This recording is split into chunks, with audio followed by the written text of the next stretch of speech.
Hello दोस्तों, आप लोग देख रहे हैं आपका अपना YouTube channel Sanjeev study zone. इस चैनल में आपका बहुत बहुत स्वागत है।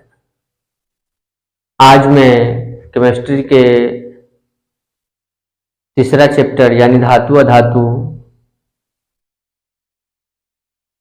के रासायनिक बंधन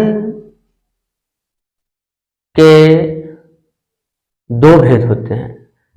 उसमें से पहला आयनिक बंधन, इसके क्या गुण होते हैं, क्योंकि हमने बता चुका है कि रासायनिक बंधन क्या होता है, इसके कितने भेद होते हैं, उनकी परिभाषा जैसे सारा बात हमने बता चुका है। आज हम लोग बताएंगे कि आयनिक बंधन के क्या क्या गुण होते हैं तथा सहसंयोजक बंधन के क्या क्या गुण होते हैं।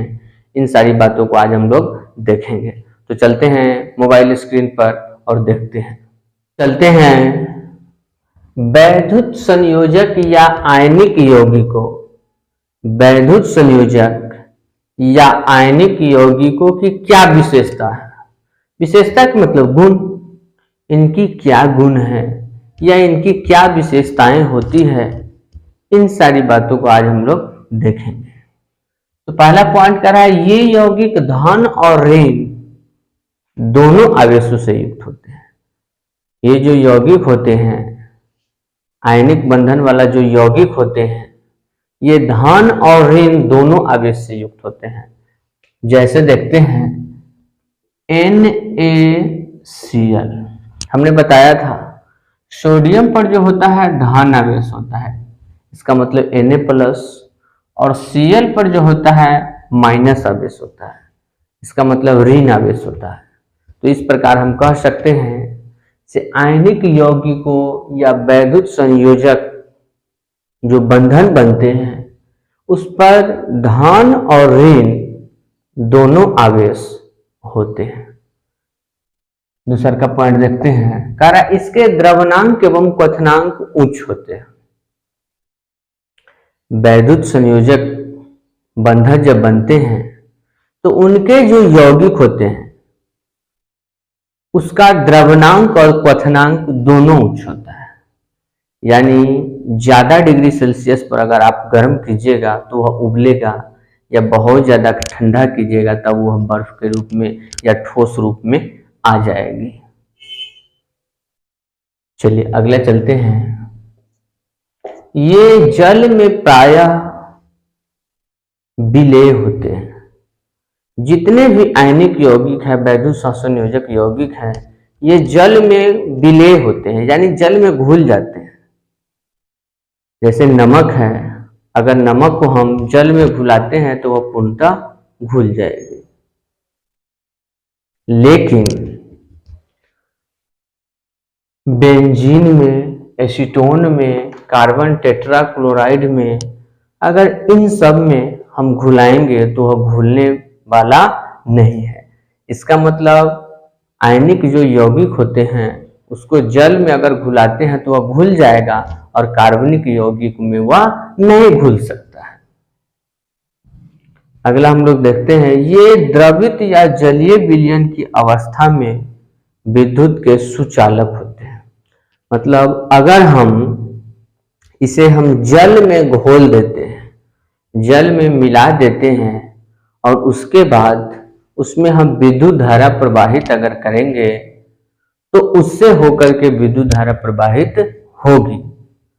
इसका मतलब जब हम उसमें विद्युत धारा प्रवाहित करेंगे तो उसमें विद्युत धारा प्रवाहित होगी। जैसे हम देखते हैं, अगर नमक को, NaCl को जब हम जल में घोल देंगे तब इसमें हम विद्युत धारा प्रवाहित करेंगे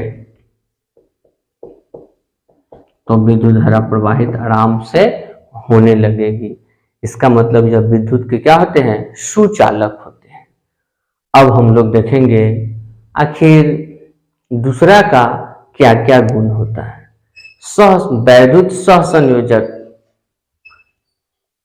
वैद्युत संयोजक था, अब हम लोग देखेंगे वैद्युत सहसंयोजक की क्या क्या विशेषताएं होती है या इनका क्या क्या गुण होता है। तो चलते हैं मोबाइल स्क्रीन पर। अगर आप मेरे चैनल पर नए हो तो कृपया चैनल को सब्सक्राइब कर दें और बेल आइकन वाले बटन को दबा दें और अधिक से अधिक शेयर करें, क्योंकि आप जानते हैं एक वीडियो को बनाने में बहुत ही मेहनत करना पड़ता है, तब जाकर के वीडियो तैयार होता है। इसलिए कृपया वीडियो को सब्सक्राइब कर दें और चैनल को शेयर करें। तो चलिए अगला हम लोग देखते हैं सह संयोजक यौगिक की क्या क्या विशेषताएं होती है। सह संयोजक यौगिक की क्या क्या विशेषताएं होती है। तो कह रहा है सह संयोजक यौगिक प्रायः वाष्पशील द्रव या गैस होते हैं। जितने भी सह संयोजक यौगिक जो होते हैं वह वाष्पशील होते हैं, द्रव रहे या गैस रहे। जितने भी आप देख रहे हैं सह संयोजक यौगिक यह वाष्पशील होते हैं, द्रव हो या गैस हो।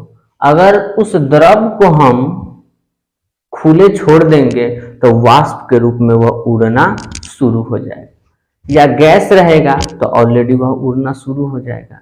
इस प्रकार हम कह सकते हैं कि सहसंयोजक यौगिक प्रायः वाष्पशील द्रव या गैस होते हैं। अगला कह रहा है नेक्स्ट पॉइंट, सहसंयोजक यौगिक के द्रवनांक और क्वथनांक निम्न होते हैं। जितने भी आप सहसंयोजक यौगिक देख रहे हैं उसका द्रवनांक और क्वथनांक दोनों निम्न होता है। दोनों क्या होता है? निम्न होता है। लेकिन यही अगर पहला वाला के साथ चलते हैं तो उसका उच्च होता है। लेकिन सहसंयोजक यौगिक के द्रवनांक और क्वथनांक निम्न होते हैं। इसका मतलब बहुत कम डिग्री सेल्सियस पर अगर गर्म कीजिएगा तो वह वाष्प के रूप में शुरू हो जाएगा उड़ना या उबलना शुरू हो जाएगा, या अगर कम डिग्री सेल्सियस पर अगर आप ठंडा करते हैं तो वह ठोस के रूप में या द्रव के रूप में आ सकती है। तो इस प्रकार हम कह सकते हैं सहसंयोजक यौगिक के द्रवनांक और क्वथनांक दोनों जो होता है निम्न होता है। अगला कह रहा है सहसंयोजक यौगिक जल में प्रायः अविलेय होते हैं। सहसंयोजक यौगिक जो होते हैं जल में अगर इसको आप घुलाइएगा तो यह घुलने वाला नहीं है। इसका मतलब जल में अविलेय होते हैं। सहसंयोजक यौगिक जो होते हैं जल में अविलेय होते हैं, जल में घुलने वाला नहीं होते हैं। लेकिन कार्बनिक यौगिकों में, कार्बनिक यौगिकों के मतलब वही बेंजीन, एसीटोन, बेंजीन, एसीटोन या कार्बन टेट्राक्लोराइड, कार्बन टेट्राक्लोराइड, इस सब में अगर आप घुलाते हैं तो वह पूरी तरह से वह घुल जाएगा। लेकिन आप जल में घुलाते हैं तो वह घुलने वाला नहीं है। अगला कह रहा सहसंयोजक यौगिक विद्युत के सुचालक होते हैं। नहीं, यहाँ कुचालक होगा। सहसंयोजक यौगिक विद्युत के कुचालक होते हैं। अगर सहसंयोजक यौगिक से आप विद्युत धारा प्रवाहित करेंगे तो विद्युत धारा प्रवाहित नहीं होगा। इस प्रकार हम कह सकते हैं से विद्युत धारा अगर सहसंयोजक यौगिक से प्रवाहित किया जाता है तो उससे होकर के विद्युत धारा प्रवाहित नहीं होते हैं। तो इस प्रकार हमने देखा सहसंयोजक यौगिक के क्या गुण होते हैं, उनकी क्या विशेषताएं होती हैं। अगर आप मेरे चैनल से सहमत हो तो कृपया चैनल को सब्सक्राइब कर दें, बेल आइकन वाले बटन को दबा दें और अधिक से अधिक शेयर करें। जय हिंद, जय भारत।